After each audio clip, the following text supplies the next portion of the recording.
3:05 de la tarde, 5 minutos después de la hora que mataron a Lola, para contarle sobre aquella Habana.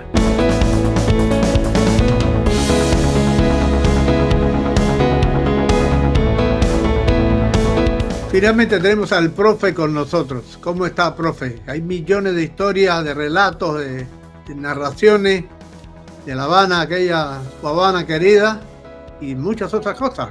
¿Cómo le va? Cuente.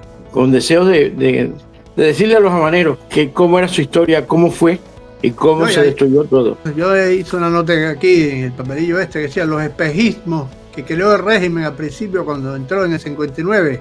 La primera fue la de INAH, los edificios de Pastorita que usted conoció. Esa fue la primera quimera. Cambiaba todo el problema arquitectónico, el Estado tomaba la dirección y empezó a hacer casas. De ahí está La Habana del Este. Bueno, el proyecto de La Habana del Este, posterior al proyecto anterior del año 1958. Y ahí están en casi todos los pueblos.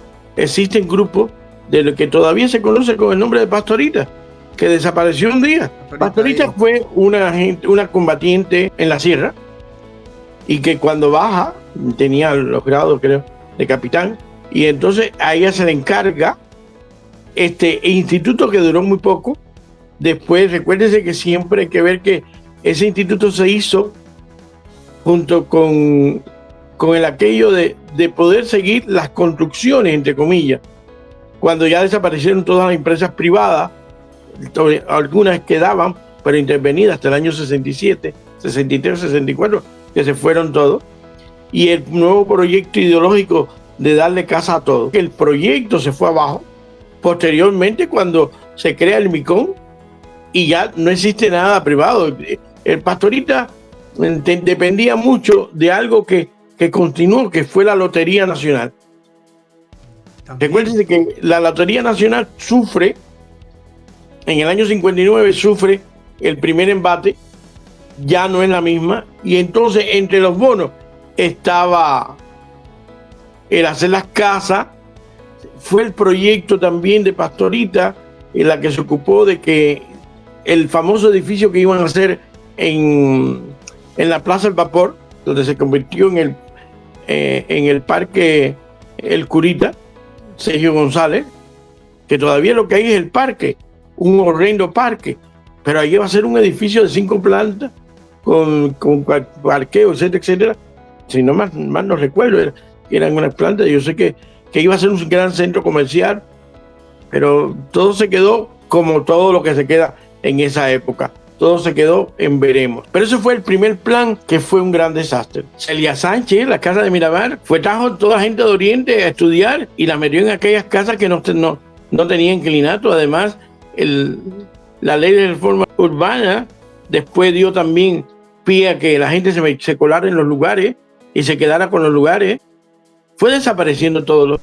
No hay lugar que no haya desaparecido. El Vedado, lo que más sufrieron en este caso fueron el Vedado y Miramar, donde las grandes casas se convirtieron, los consultorios se lo dieron a fulanito, menganito, porque después se lo repartieron los ministerios. Yo recuerdo que en H entre 23 y 21 y H entre 23 y 25 existían varias consultas que después fue del MINSAT, Ministerio de Salud Pública, y se dieron a médicos, se dieron a esto.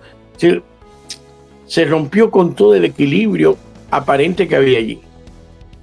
Es decir, cuando uno ve al Vedado se cuenta y piensa que todo el Vedado es mansiones. No, el Vedado tenía la zona del Fanguito, la zona, toda esa zona del Rebollo, que eran gente pobre y humilde.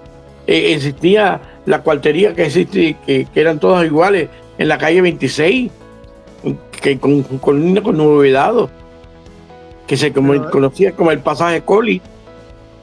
Existía.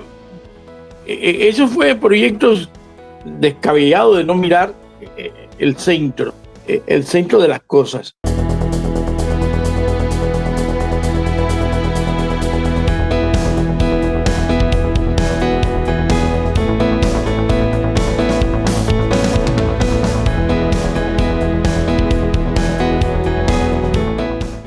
A las 3:05 de la tarde, 5 minutos después de la hora que mataron a Lola, para contarle sobre aquella Habana.